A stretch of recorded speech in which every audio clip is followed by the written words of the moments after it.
Selamat datang di Besan, bercerita santai episode kedua. Tema Besan kali ini adalah Ayo Bahagia. Kalian yang udah follow Instagram Oma Jiwa, pastinya ngikutin rules untuk menyalurkan pertanyaan-pertanyaan kalian seputar tema terkait Besan kali ini di Q&A box. Dan Besan kali ini kita ditemani oleh narasumber yang sangat hebat, yaitu Ibu Mutia Ananda. Bersama beliau nanti kita akan bercerita santai dan menjawab kebingungan-kebingungan kalian dan tentunya mengajak kita semua untuk selalu bahagia. Halo Bu Mutia. Oke teman-teman, Bu Mutia ini memiliki nama lengkap Mutia Ananda, SPSI, MPSI, psikolog. Dan saat ini beliau adalah seorang dosen psikologi di UIN Sunan Ampel, Surabaya. Beliau juga membuka praktek psikolog di Pusian Gatra BKKBN Provinsi Jawa Timur. Juga merupakan psikolog perusahaan di PT TPS atau Terminal Peti Kemas dan juga di Rumah Sakit PHC atau Prima Satya Husada Citra di Surabaya. Selain itu, Bu Mutia ini juga merupakan founder dari Biro Psikologi Asisya Consulting. Bu Mutia juga aktif dalam kepengurusan organisasi di Divisi SDM AIMI atau Asosiasi Ibu Menyusui Indonesia di Jawa Timur. Oh Masya Allah ya, kalau kita bilang Bu Mutia ini udah pakar lah di bidang psikolog. Jam terbangnya juga udah kemana-mana, selalu memberikan edukasi tentunya seputar kesehatan mental. Saya juga sempat stalker ya Bu di Instagramnya Bu Mutia nih, dan ya beliau nih emang keren banget lah pokoknya. Masya Allah, Alhamdulillah. Ya, salam kenal ya buat semuanya. Terima kasih untuk pujian-pujiannya buat saya. Saya jadi terharu dan tersanjung ini. Ya, jadi Alhamdulillah pencapaian saya saat ini itu sebenarnya bukan bermaksud untuk mencari pujian. Karena masih banyak psikolog-psikolog yang di atas saya ya, yang di luar sana, dan sebenarnya mereka tidak kalah hebatnya gitu. Jadi di atas langit masih ada langit. Jadi terima kasih gitu untuk semua pujian untuk saya. Namun sebenarnya saya tidak menganggap ini sebuah prestasi ya. Tetapi saya hanya untuk mencari ruang gerak saya untuk berbagi. Itu yang membuat saya bahagia sebenarnya, di mana bisa memberi dan berguna bagi orang lain, sependek yang saya mampu, sependek yang saya bisa. Nah Bu Mutia, terkait tema kita kali ini, Ayo Bahagia, mengajak seluruh kerabat Oma Jiwa yang mendengarkan podcast ini tentunya untuk selalu berbahagia, merasa bahagia, merasakan kebahagiaan. Bu Mutia sendiri udah ada banyak sekali pencapaian-pencapaian yang tentunya sudah Bu Mutia raih sampai detik ini. Nah, dari pencapaian itu, Ibu merasa bahagia nggak? Nah, kalau ditanya bahagia, tentu bahagia kan? Dan kalau kita bilang tentang bahagia, menurut Ibu, definisi bahagia itu seperti apa sih? Dan gimana untuk meraih bahagia itu? Kalau ditanya saya bahagia atau tidak, ya tentu saja alhamdulillah saya bahagia. Bahagia dengan segala kekurangan dan ketidaksempurnaan saya. Jika saya tidak punya kekurangan, maka justru saya tidak bisa merasakan arti kebahagiaan. Kita perlu loh kecewa dulu agar bisa memaknai sebuah kebahagiaan.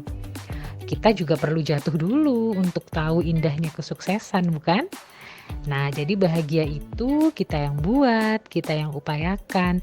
Jika kita menerima semuanya, baik dan buruknya diri kita, insya Allah bahagia itu bisa kita rasakan. Bahagia bisa kita dapatkan. Jadi bahagia itu sebenarnya ya kita berbagi pada orang lain, kita memberi kepada orang lain, sehingga kita merasa berguna.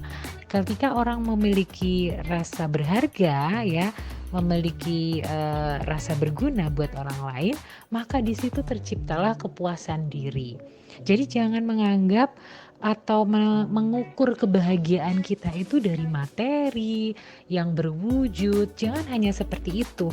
Jadi bergeraklah kalian keluarlah, bersosialisasilah dan berikanlah apa yang kalian bisa.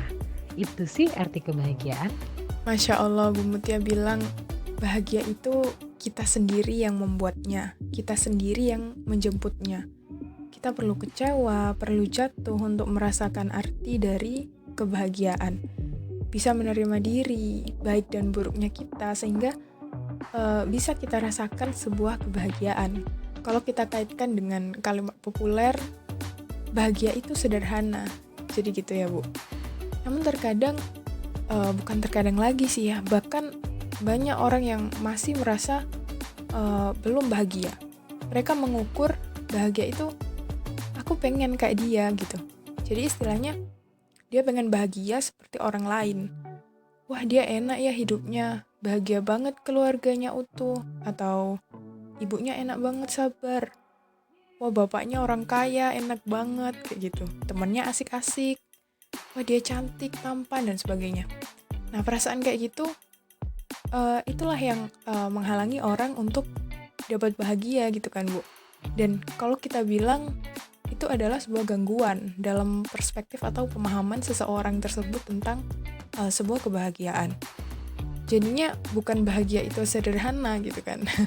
Nah, untuk menanggapi hal tersebut, menurut Bu Mutia gimana? Ya, memang kecenderungan orang atau individu itu yaitu rumput tetangga selalu lebih hijau. Ya, kenapa bisa begitu? Karena menurut positive psychologist atau seorang psikolog positif, Sean Ecker, apa yang kita inginkan itu di masa depan selalu terus bertambah dan selalu berubah. Itu yang menciptakan adanya perilaku hedon, ya, hedonisme. Jadi selalu berubah terus, bertambah terus derajatnya, tingkatannya. Udah punya ini, pingin itu. Udah punya itu, pingin yang sana, gitu ya. Jadi terus adanya perilaku hedon itu. Nah, jadi kepunyaan kita itu sebenarnya untuk waktu tertentu akan menjadi tidak menarik gitu dibanding kepunyaan orang lain. Itu yang menyebabkan banyak gitu ya di sekitar kita yang merasa orang lain lebih bahagia, orang lain lebih punya ini itu dan bahagia, sedangkan saya nggak begitu bahagia karena tidak punya barang atau kondisi seperti mereka gitu.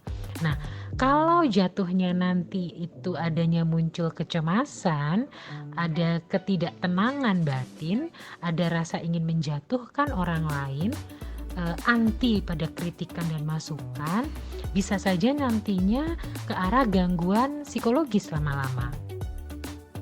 Maka saat ini atau akhir-akhir ini mulai populer gitu pembahasan tentang psikologi positif. Intervensi psikologi positif itu adalah agar orang itu difokuskan bukan menyelesaikan ketidakpunyaannya atau masalah atau kehilangan dan lain-lain, namun membuat sehat mental seseorang itu dengan fokus pada hal-hal yang positif di dalam dirinya. Jadi disadarkan bahwa saat ini mereka sehat, dapat bernafas di saat banyak yang kesulitan bernafas, bisa berdiri tegak di saat banyak yang duduk di kursi roda, bahagia bisa mendengar celoteh anak meski berisik di saat banyak yang rindu akan kebisingan suara anak kecil.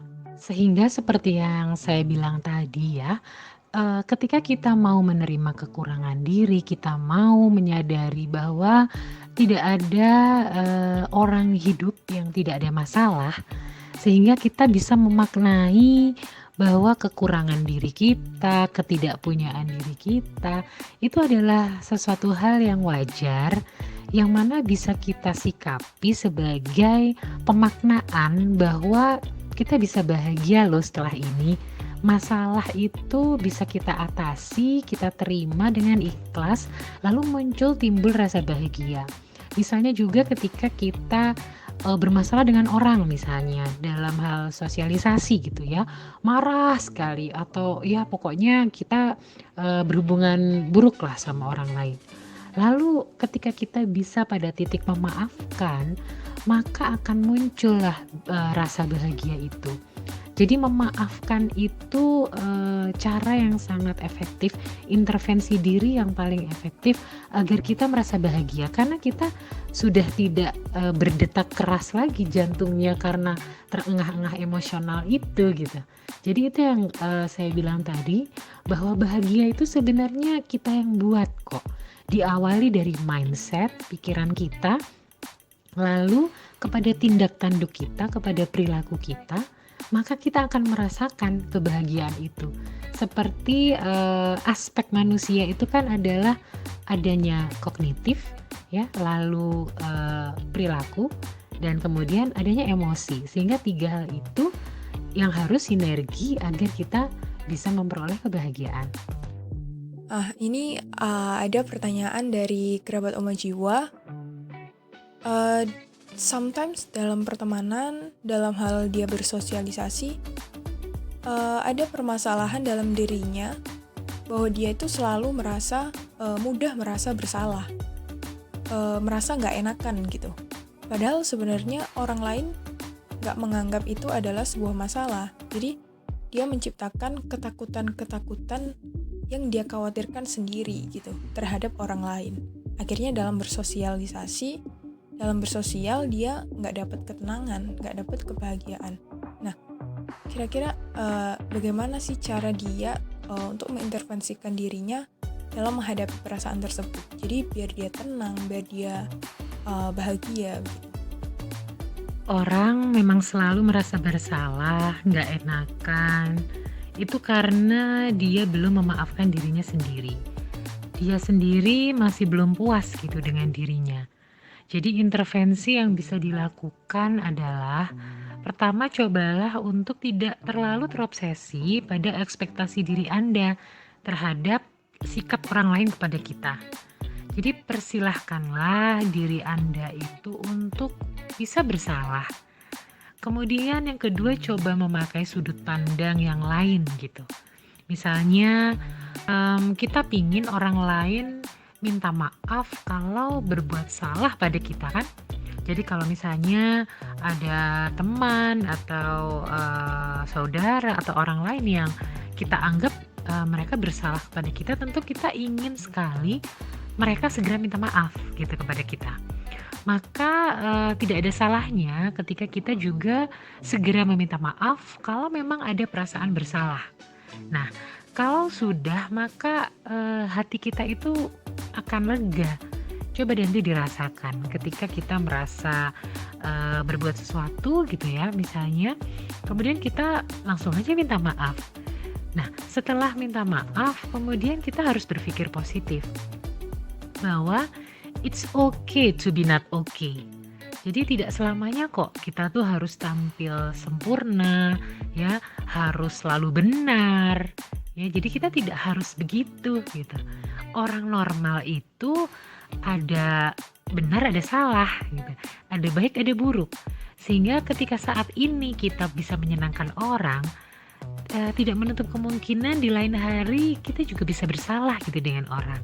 Nah, kalau kita punya pemikiran ini, mindset ini, maka kita tidak akan terlalu ketakutan. Nah, kalau kesalahan-kesalahan kita ini sendiri sebenarnya kita bisa maafkan, maka kita dapat bersikap lebih realistis. Jadi kita lakukan permintaan maaf gitu ya. Maka itu bagus gitu, berarti artinya kita selalu introspeksi. Kalau sudah meminta maaf ya, setelah itu tetaplah berbuat baik pada orang tersebut tanpa ekspektasi lebih. Kita tidak bisa menyenangkan setiap orang di dunia ini, sehingga yang penting kita sudah memberi. Give dulu, baru ask, baru meminta. Jadi jangan minta orang lain tuh harus berbuat baik dulu sama saya, lalu saya merasa senang.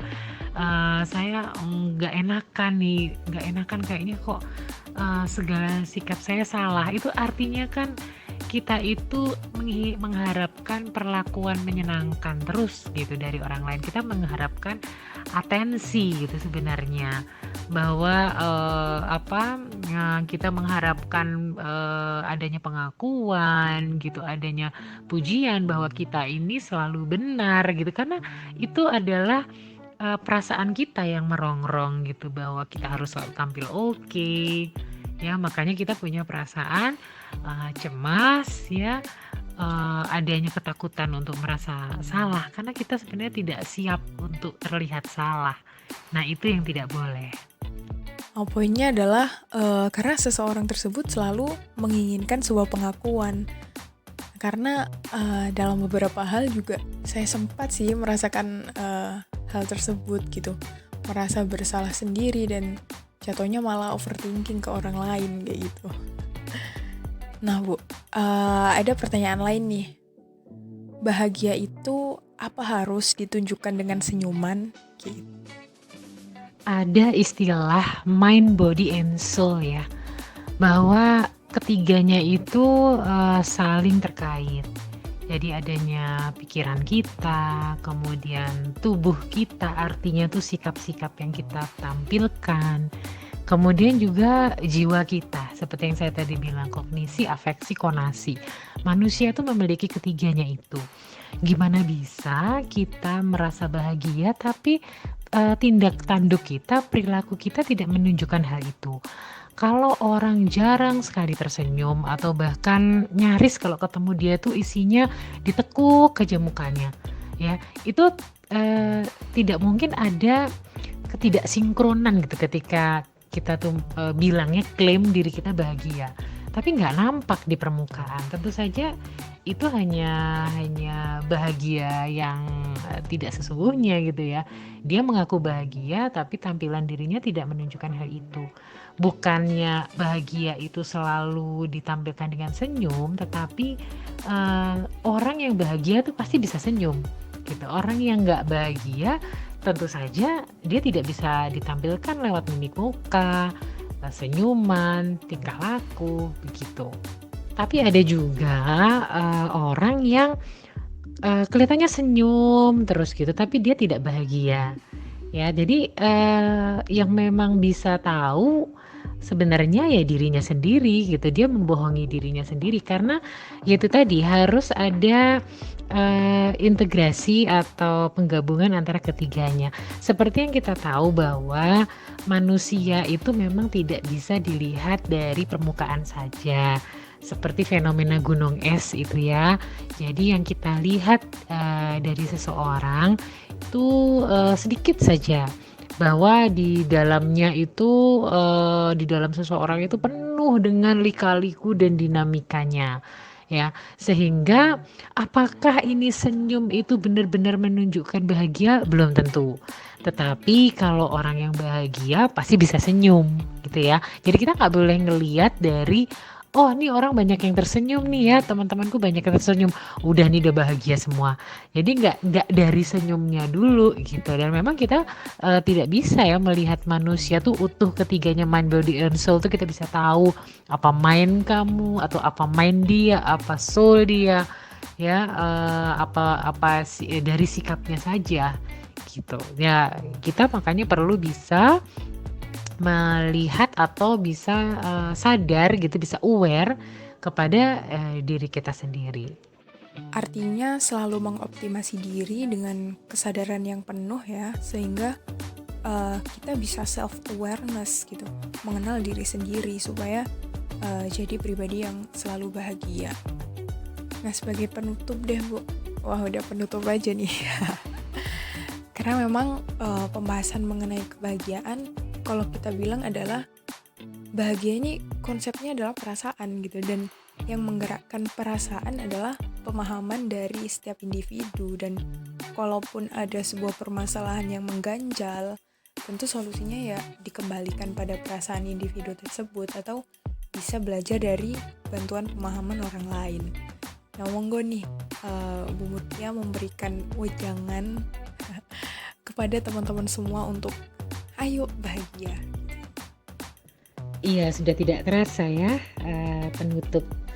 Oke, jadi untuk closing hari ini saya hanya ingin berpesan bahwa hidup bahagia memang dambaan setiap manusia ya. Mungkin mencari kebahagiaan kadang-kadang bisa terlihat rumit dan sulit karena dilihat dari rintangan hidup yang ada. Namun terkadang kebahagiaan juga bisa ditemukan dalam hal-hal kecil dalam hidup. Sudut pandang kebahagiaan orang memang berbeda-beda tergantung setiap orang memaknainya. Nah, jadi kamu akan lebih mudah untuk merasakan kebahagiaan dengan menerima kekuranganmu daripada mencari bahagia dengan berusaha menjadi orang yang sempurna. Kamu juga akan bahagia jika membahagiakan orang lain. Berbuatlah untuk orang lain, bahagiakan orang lain, maka kamu pun akan bisa merasakan kebahagiaan. Begitu dari saya. Wah, terima kasih banyak Ibu Mutia yang sangat luar biasa. Untuk ilmunya pun sangat bermanfaat sekali untuk saya pribadi serta teman-teman semuanya, pastinya menambah pengetahuan dan juga refleksi diri ya, sehingga mengingatkan kita semua sadar tentang arti bahagia, cara mendapatkan kebahagiaan, dan ayo kita bahagia. Next, bercerita santai, Besan, episode ketiga.